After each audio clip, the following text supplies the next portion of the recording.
Buenas tardes, bienvenidos al set de entrevistas, gracias por acompañarnos. En este momento vamos a hablar de regularidad, de los dos extremos de la regularidad ahora mismo que hay dentro de los campeonatos de España y de Asturias. Por un lado, las energías alternativas, que es un campeonato que lleva ya unas cuantas temporadas utilizando por los coches más eficientes, coches eléctricos, híbridos, enchufables, etcétera. Y por otro lado, pues la regularidad histórica, la regularidad clásica, que es la que más o menos todos conocemos desde hace mucho tiempo. Y bueno, pues tenemos para hablar de ellas a nuestros invitados. Por un lado tenemos a Eneco Conde, que es el campeón de España por sexta vez consecutiva, creo recordar, y además es campeón del mundo. Tenemos, gracias a Blendio, también su coche allí, que es campeón del mundo, igual que el que tiene al lado, que es un Super 1600 de Dani Sordo, que es otro coche campeón del mundo que tenemos aquí en la feria. A mi derecha, Hugo Velasco, compañero de labores informativas y que es también campeón de España en el apartado de enchufables híbridos. Corrígeme si me equivoco, exacto. Que estas cosas a veces ya para la gente que tenemos una edad nos superan. Y a mi izquierda pues habíamos invitado al actual campeón de Asturias de regularidad histórica, que es Jorge Coelho, que vive en Portugal. Él ha venido y ha disputado el campeonato y lo ha ganado pues con brillantez, pero lógicamente no puede acercarse para hacer un kilometraje tan grande para una charlita nada más. Entonces, bueno, nos agradeció el ofrecimiento y nos disculpó lógicamente su presencia.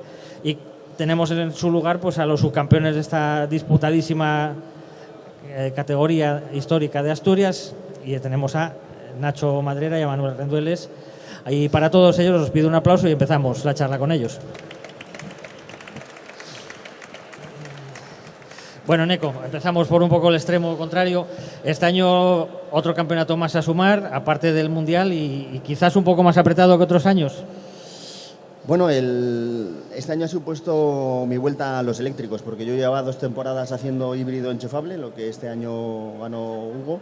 Y bueno, decidimos volver otra vez a la categoría eléctrico 100% porque queríamos hacer alguna prueba del campeonato FIA. Entonces, la primera prueba del año fue un poco por probarnos cómo estábamos respecto a la competencia, y salió también a nivel deportivo que logramos la victoria en el Campeonato de España y también en el apartado internacional, que pudimos ir dando continuidad. Pero sí, realmente estaba apretado porque a pesar de que ganáramos las 4 primeras carreras del Campeonato de España, fue por muy poco todas ellas, porque estuvo muy competido. Fue un año complicado para ti por, primero, enfermedad, una pérdida. Bueno, todo eso, en vez de echarse hacia atrás, te hizo echar hacia adelante y continuar con la especialidad y bueno, con todo el éxito que estamos hablando. Sí, y además que, como lo que te decía, que salimos a Castellón para hacer el Campeonato de España y poco a poco fuimos logrando prueba a prueba el presupuesto para ir haciendo todo el Campeonato Internacional, con lo que ha sido un año, además de complejo a nivel personal, difícil también a nivel de trabajo, porque hemos tenido que trabajar mucho para lograr sacar el presupuesto adelante. Un año sin descanso apenas y con muchísima actividad. Sí, porque al final, además, cada viaje logísticamente tenía mucho más dificultad que cualquier otro año pasado, porque teníamos que hacer, pues, que si PCRs antes de volar, que si al llegar, incluso tuvimos que descartar la presencia en Islandia porque nos obligaban a hacer una cuarentena nada más llegar al país. Teníamos que estar 5 días en habitaciones individuales, o sea, el país tenía unas normas súper estrictas y tuvimos que desestimar el poder participar allí. Y bueno, al final les pasó lo mismo a los rivales del campeonato también y evitamos el tener que ir ahí. Sí, que es bastante penoso ya todo lo que vivimos como para sumarle esas cuarentenas, esos viajes. Es bastante penoso seguir un año así corriendo, y eso que no lleváis cascos, otocasco y todas estas cosas, que todavía aumenta la dificultad, ¿no? Bueno, Hugo, vosotros hacéis este año entero, así casi un poco en un proyecto que nace rápido y con todo el éxito del mundo también. Sí, realmente nosotros el año pasado nos embarcamos en hacer todo el Campeonato de España de Energías Alternativas. Era una idea que ya teníamos en el 2020, habíamos medio cerrado ya un proyecto para hacer todo el campeonato. Lo único que la dichosa pandemia lo echó por tierra y por suerte, pues nada, seguimos trabajando a lo largo de todo el 2020. Encontramos y presentamos el proyecto a Suzuki Ibérica, le gustó sobre todo a Juan López Frade la idea, sí. Y pues nada, nos embarcamos el año pasado en hacer todo el campeonato de híbridos enchufables, todo el Campeonato de España de Energías Alternativas. y nos salió, yo creo que redondo. Tanto Celso como yo a principio de temporada no nos lo imaginábamos que podía ir así, vamos con todas las ganas, pero empezamos en Castellón con un buen nivel de equipos, quedamos segundos y a partir de ahí pues ya iniciamos una racha de 4 victorias consecutivas que nos dejó a las puertas del título y cerramos el año con otro podio, es decir, que 6 pruebas, 4 victorias, 2 segundos puestos y el título de campeones de España y además todas las categorías. Bueno, todos los escuderías, marcas, nos llevamos todo. El full total. El póker. Y encima es una especialidad que, bueno, tanto la que corres tú como Eneco, compleja, ¿no? Porque tiene una reglamentación variable, es muy difícil adaptarse a luego los resultados, todo es como más complicado, ¿no? Que cualquier otra carrera que estamos más acostumbrados a seguir. Sí, hay que decir que el Campeonato de España de Energías Alternativas, para quien no lo conozca, la clasificación final se compone de 2 clasificaciones. Una es el apartado de irregularidad, que es como cualquier otra prueba, pues la organización nos marca esas medias para hacer los diferentes tramos, pero luego en la jornada del domingo, en los vehículos eléctricos se calcula cuánta energía han consumido, en nosotros híbridos enchufables también, tanto la energía como el consumo de gasolina, y ahí sale otra clasificación, que es la clasificación de eficiencia, y la suma de posiciones de esas 2 clasificaciones es la que determina la victoria final, la clasificación general. Es decir, que por muy bien que a lo mejor lo hagas en regularidad, estás pecando en el tema de eficiencia, o al revés, si a lo mejor pues vas aguantando para no consumir mucho, estás dejándote muchos puntos en el apartado de regularidad y al final te va a salir mal. Es decir, es un dilema en muchas ocasiones en los tramos que hacer y pues a lo mejor hay que buscar siempre el equilibrio. Y encima que llegas y ni siquiera sabes cómo has terminado, que no es como un rally que dices último tramo y bueno, ya ha ganado no sé quién, soy cuarto, soy quinto, y vosotros, bueno, quedáis todavía esperando un rato largo hasta saber el resultado final. Sí, y ya son habitualmente las pruebas en el sábado son las zonas de los tramos de regularidad. Ahí ya en la clasificación de regularidad, pues a lo mejor llegamos al reagrupamiento de mitad de jornada y ahí te enteras de cómo fueron los primeros 3 o 4 tramos, y cuando acaba el día sobre las 9, 10 de la noche ya sabes la clasificación de regularidad, pero como bien dices, hasta el día siguiente, hasta la 1 de la tarde del domingo, no sabes el puesto real. Y algunas ocasiones que a lo mejor pues en regularidad quedas cuarto, quinto y llega al final del rally quedaste segundo porque hiciste un buen puesto en eficiencia, pero si quedas la noche del sábado siempre dándole vueltas, ¿cómo quedaré? Que me habré hecho poco consumo, habré, ¿no? Queda todavía muchas dudas por despejar y vas para la cama viendo sin saber si has ganado, si tal. Y a mi izquierda, pues lo contrario, la regularidad histórica, pues que utilizan carburadores, frenos de tambor y una serie de cosas que, claro, estos coches ahora pues es totalmente desconocido. ¿Cuál es la dificultad para una regularidad como la vuestra, Manuel? Bueno, para una regularidad como la nuestra son 4 cosas, ¿no? Lo primero, el coche. El coche es básico, pensar que son todos coches de más de 25 años, 30, 40. Entonces eso pues conlleva 2 cosas. Una, tener un mantenimiento muy bueno de los coches, y otra, tenerlos al día en un mercado donde las piezas pues son escasas, ¿no? Otro componente es el piloto. El piloto tiene que hacer caso, por una parte, del copiloto y por otra parte mirar los aparatos de medida y además mirar la carretera. O sea, realmente el piloto no sé cómo lo puede hacer para hacer tantas cosas a la vez. Aquí está un poco más desequilibrado a lo mejor que en otras especialidades. Sí. El copiloto sí es muy, muy importante. Sí, ese es el tercero. El tercero aquí sí que tiene bastante importancia porque el copiloto es el que pone al piloto en el sitio que tiene que poner en el momento que tiene que ponerlo. Entonces tiene que hacer 2 cosas. Una, seguir el rutómetro y no perderse, que parece una cosa muy, muy tonta, pero es vital en regularidad. Y otra, saber llevar el tiempo que tiene que estar regularizando constantemente en la posición del coche a lo largo del tramo. ¿Vale? Entonces, esas 2 cosas son fundamentales en un copiloto, porque realmente ahí no vamos a velocidad. La velocidad a la media está impuesta, con lo cual hay que ajustar las 2 cosas. Y la cuarta y última parte importante en esto de la regularidad histórica son el método, ¿no? El método de medida, los aparatos o biciclómetros o las tablas, pero la metodología que haga que el piloto y el copiloto se compenetren y pongan al coche en el sitio, en el momento justo, eso es lo que realmente es complicado en regularidad. Nacho, y este año el campeonato ha sido ajustadísimo, con unas diferencias mínimas entre todos vosotros. Es tanto el nivel que hay aquí en Asturias que hasta viene gente de fuera y se mide con vosotros, gente con una experiencia altísima y cuesta mucho ganarlos. Bueno, tenemos la suerte de tener una orografía un tanto peculiar, una afición terrible. Hablar de Moandi, Labra, yo qué sé, cualquier Foz, los tramos de Asturias a todo el mundo nos gusta correr. Y sí, de hace unos años para acá, pues la regularidad en Asturias hay un nivel fabuloso, gente muy buena, excepcional, y que en un ambiente que bueno, yo me quedaría corto a la hora de expresar la cordialidad que hay entre los diferentes concursantes. Eso hace que el campeonato esté entretenido, eso hace que el campeonato sea competitivo y eso hace que la gente de otras provincias, e incluso de fuera de España, como fueron los ganadores de este año, pues vengan hasta acá. En la última prueba, pues creo que de Portugal, pues no sé, Manolo sabrá mejor que yo, que tiene más memoria que yo para esto, pero debían de ser 4 portugueses y bueno, después viene gente de, pues eso, de Castilla, de Cantabria. Verdaderamente sí, la regularidad en Asturias está en alza gracias a, pues eso, a lo que estamos hablando, ¿no? Y es la mejor opción para el que tiene un coche clásico y bueno, pues a veces no es un coche de diario, lógicamente es la mejor opción para utilizarlo y darle un sentido a tener ese clásico y a la vez compartir pues unas jornadas de amistad con gente que se va conociendo y que se convierten automáticamente casi en amigos. Sí,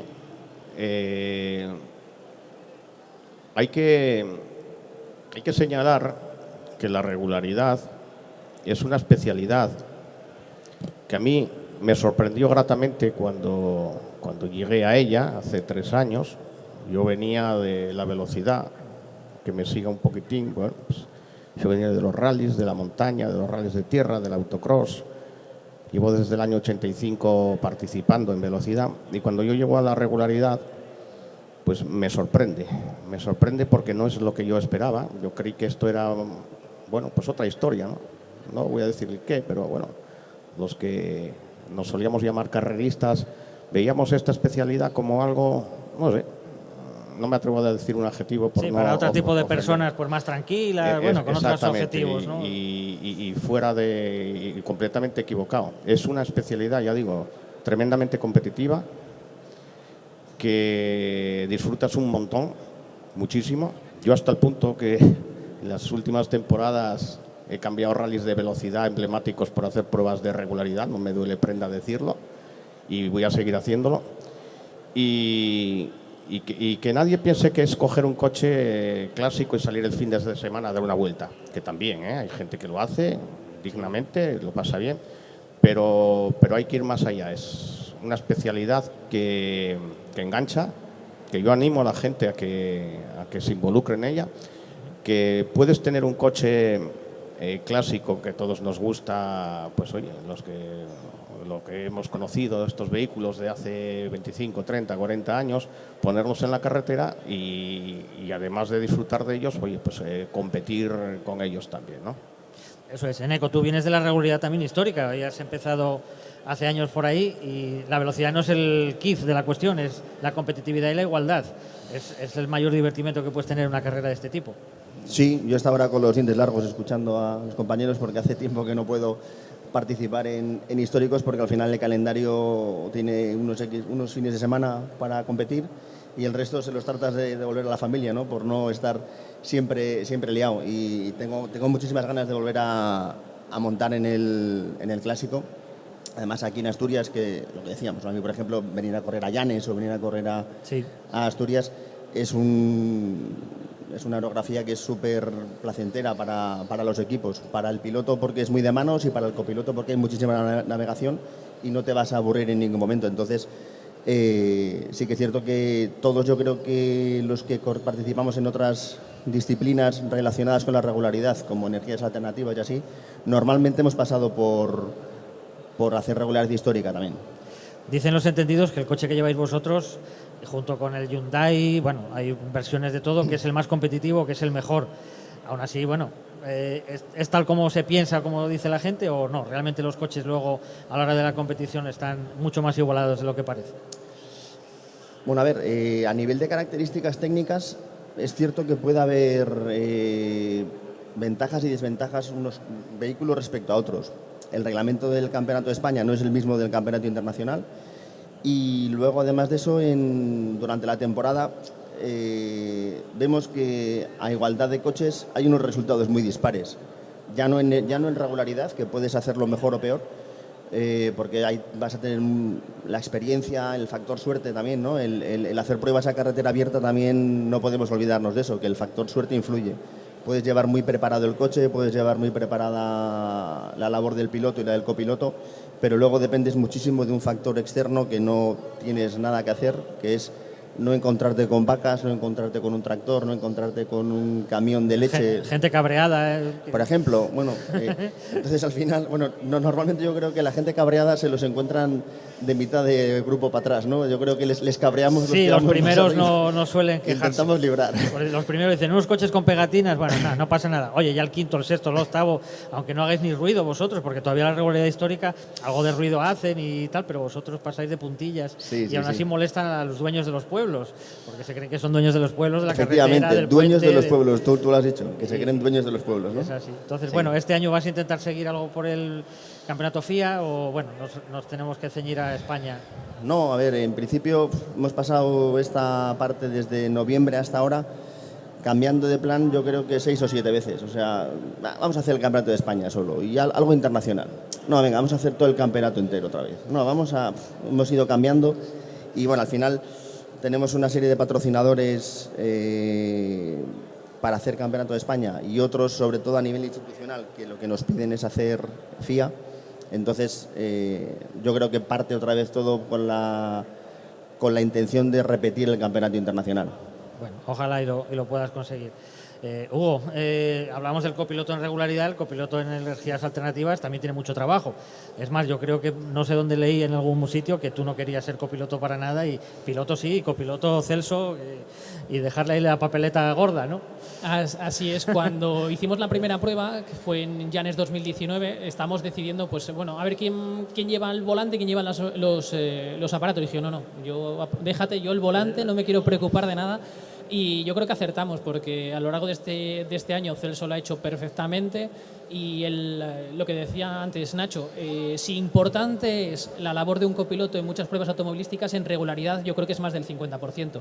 Tienes que estar atento porque, a diferencia de los rallies que ya conocen los tramos, en este caso vas a carreteras desconocidas, pues tienes que estar atento al roadbook, tienes que además estar atento a los aparatos si vamos con retraso, si hay que meter metros, si hay que quitar metros. Yo creo que es una labor muy importante la que tienen, y aquí los de menos somos los pilotos, aunque en el apartado de aquí de energías alternativas tenemos el tema de la eficiencia que hay que ir regulando, pero la labor importante en el coche siempre la lleva el que lleva a la derecha. Y desde fuera nosotros hemos visto que el campeonato va creciendo año tras año, va aumentando las inscripciones, el nivel.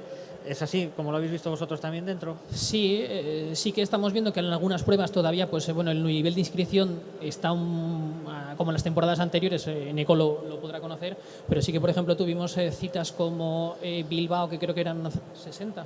Sí, 55 yo creo que había eléctricos, creo. Y sí. Alguna prueba con más de 50 inscritos. Con 60 inscritos, que eran además el récord a nivel europeo, a nivel del Campeonato del Mundo. Sí que hay pruebas de 40, 50.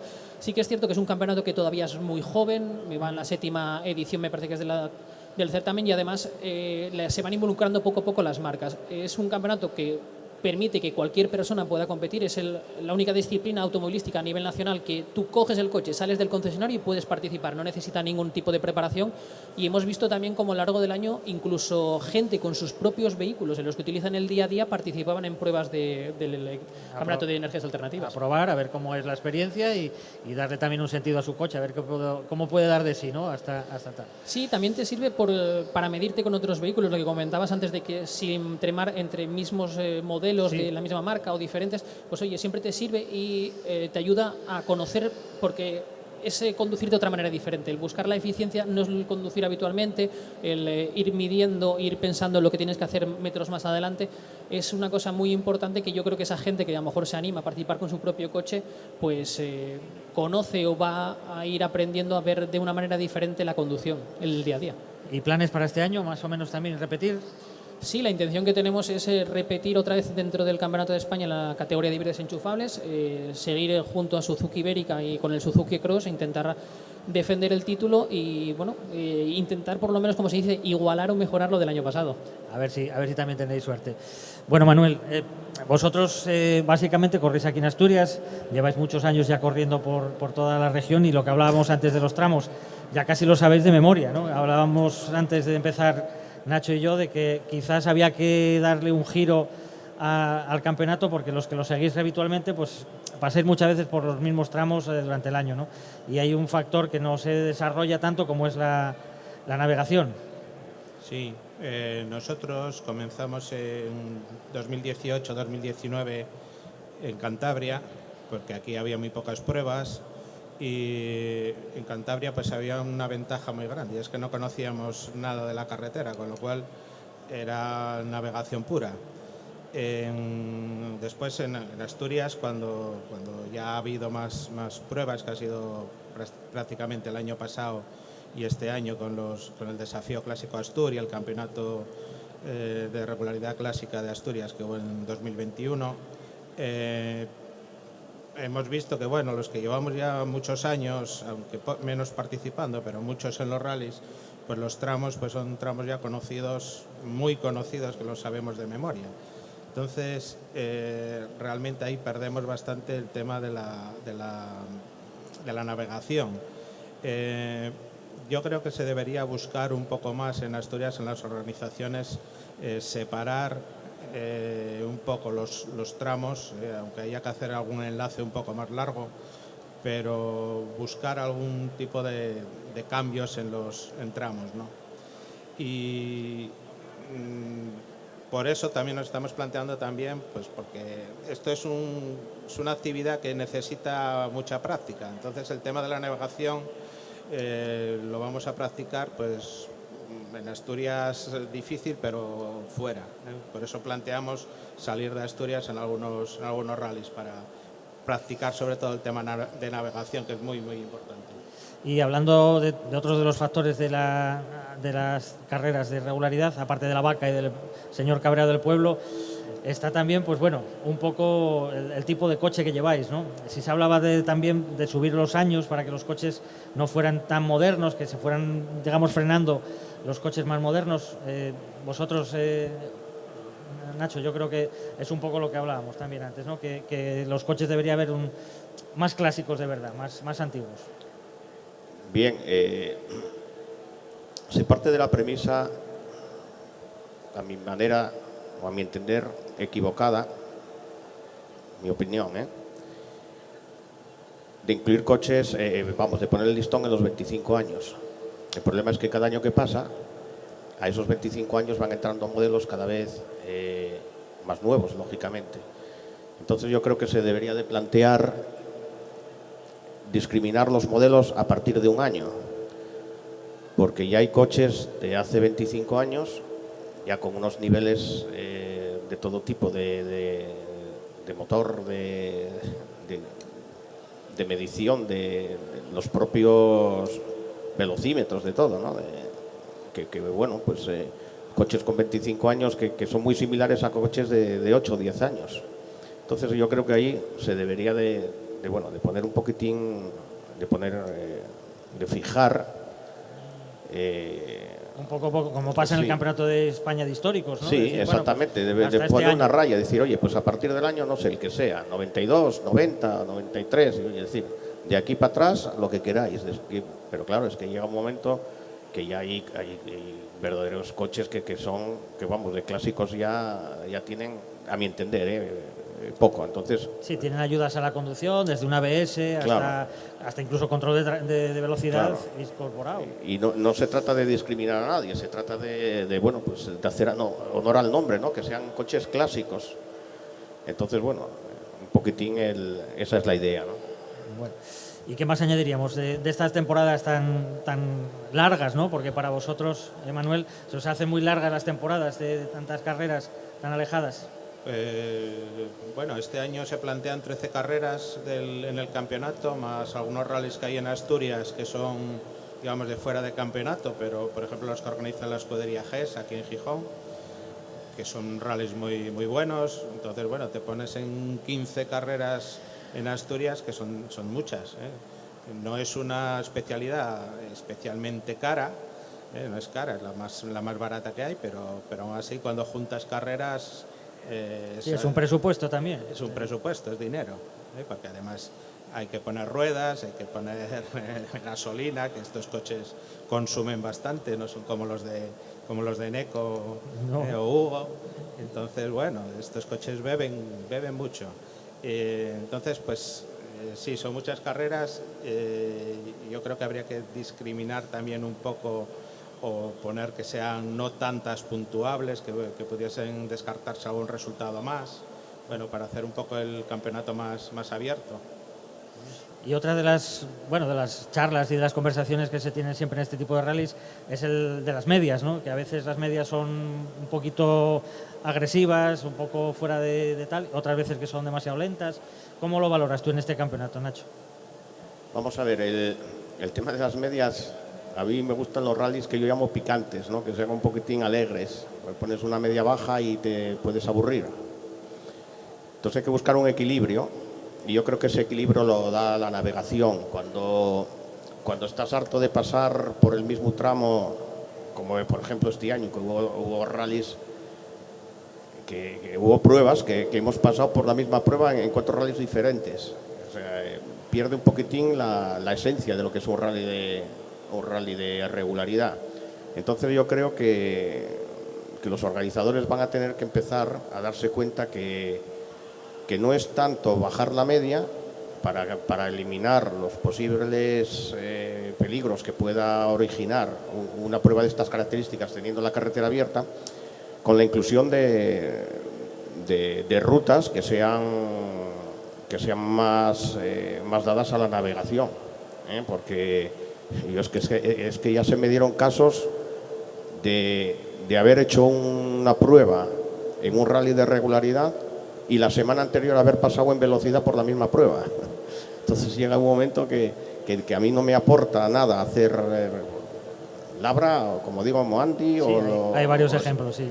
Entonces, claro, para mí me parece más interesante, bueno, pues esos tramos inventados que nadie conoce, que te llevan por aquí, por allá. Por eso no, como decía antes Manolo, este año nos vamos a plantear volver a Cantabria, porque allí a mí lo que me divierte no es decir, oye, voy a ganar, no, yo prefiero quedar el 15 pasándolo bien y que la prueba sea con dificultad, porque aquí llega un momento que las pruebas, al no moverse, ser siempre los mismos tramos, a mí realmente no me aportan gran cosa. Y vamos, no somos profesionales y yo a mí esto voy a divertirme. Si me quitas en un rally de regularidad la navegación, pues nada, se convierte en un rally de reloj nada más, ¿no? Ese es el tema. Tenemos ahí unos rivales tuyos que están encantados de que vayas a Cantabria y así les dejas un poco más de margen para meter la cabeza para arriba. Así que bueno, vamos a ir terminando. Eneco, si quieres añadir alguna otra cosita. No, nada, que sobre todo que muchas gracias a los que dedicáis vuestro tiempo para que haya este tipo de iniciativas, ¿no? Porque al final es tiempo que robáis a las familias, al trabajo y a otros hobbies, y es para que todos al final acabemos disfrutando y viendo estos vehículos, tanto modernos como nuevos, pero de la competición, que es lo que nos mueve a todos. Así que nada, que en estos tiempos difíciles, que es complicado juntar a gente y conseguir permisos y todo eso, es una labor que yo creo que es agradecer, así que sí, muchas gracias. Muchas gracias por reconocerlo, porque al final esto es más difícil que cualquier otro año organizarlo, distancias, no se puede meter todo lo que quisiéramos meter porque hay que guardar, pues eso, normas sanitarias que no podemos discutir y bueno, pues al fin y al cabo también son tiempos complicados para salvar cualquier evento y es lo que se ha intentado hacer. Lo mismo, Hugo, ¿alguna anotación más? Felicitaciones al copiloto otra vez, que no fueron bastantes, de aguantarte también. Nada, lo mismo que Neko, daros las gracias por organizar este evento, por haber vuelto después de ese año tan complicado, y la gente que tengan dudas el tema de la regularidad, que se anime, que haga una prueba que, aunque crean que, por ejemplo, en nuestro caso, como máximo 49,9 de media, que parece, esos van lentos, hay algunos tramos que dices tú, a esta velocidad, yo creo que todavía habría que rebajar la media, que se animen, que es una especialidad que engancha, y que lo que venimos comentando, no se necesita mucho en el coche, un coche normal con el que vayas en el día a día o tener algún histórico en el garaje, que hagan una prueba, que seguro que se van a animar, y no solamente va a ser una prueba, sino serán 2, 3 y te enamoras de la especialidad. Perfecto, es todo lo que sea automovilismo y potenciarlo estará bien. Lo mismo, Manuel, si te gustaría añadir alguna otra cosita. Sí, yo agradecer a tantos amigos que están aquí, copilotos, pilotos y gente interesada por el tema de la regularidad, que yo creo que tiene un futuro grande, porque todos vemos ahora, tenemos la idea, tenemos aquí el coches de hace muchos años y a todos nos llama la atención estos coches. Entonces, bueno, es un reto el mantenerlos, es un patrimonio industrial, deportivo, y yo creo que tiene un futuro grande.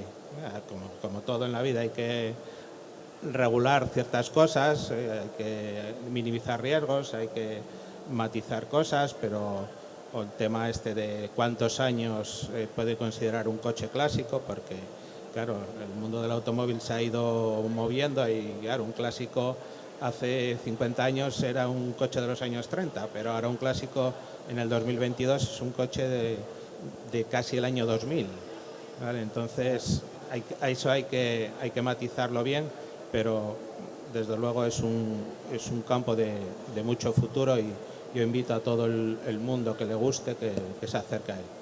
Así es, todos hacemos un año, los coches también, y bueno, pues hay que ir adaptándose a lo que va viniendo. Un apunte final, Nacho. Bueno, nada, no tengo mucho más que añadir.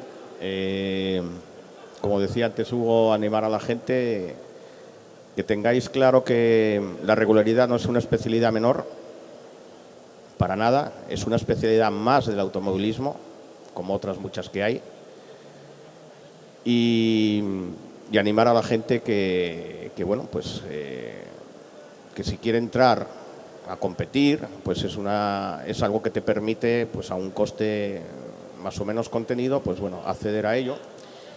Y no me quisiera levantar de esta mesa, como aquí veo gente muy de nuestro mundillo de la regularidad. Este año, bueno, pues ha sido un año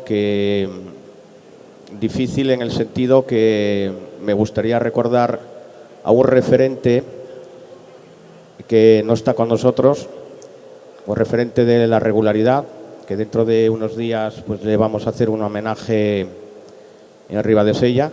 Allí estaremos pues del orden de 160 inscritos, con una grandísima gente que bueno, que no es más que Pancho, con la gente de Pancho Villa, y que bueno, que me gustaría pues finalizar esta charla pues pidiéndoos un aplauso hacia esa persona que bueno, está aquí con todos nosotros, y que me gustaría recordar.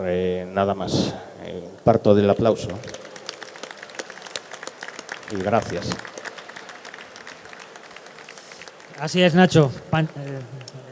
Nos acompañó en el año 2020 como campeón de España de regularidad, y es una de las personas que no está aquí con nosotros ya. Desgraciadamente también estos últimos 2 años, entre pandemias y la vida que sigue, pues ha habido una racha mala, ¿no?, de pérdida de pilotos, hasta compitiendo. Antonio Boto, que también estuvo aquí, pues nos falta, y bueno, una serie de pilotos también asturianos que han ido falleciendo. Pero bueno, la vida sigue, y evidentemente seguro que vais a disfrutar mucho en todos los sentidos en ese rally de Sella, en el que acudiremos a ver qué tal sale, y seguro que va a salir todo perfecto. Bueno, pues nada más, agradeceros a todos los que estáis con nosotros el haber estado escuchándonos, y bueno, agradecer por supuesto a los 4 invitados por el esfuerzo de venir hasta aquí y de acompañaros. Gracias.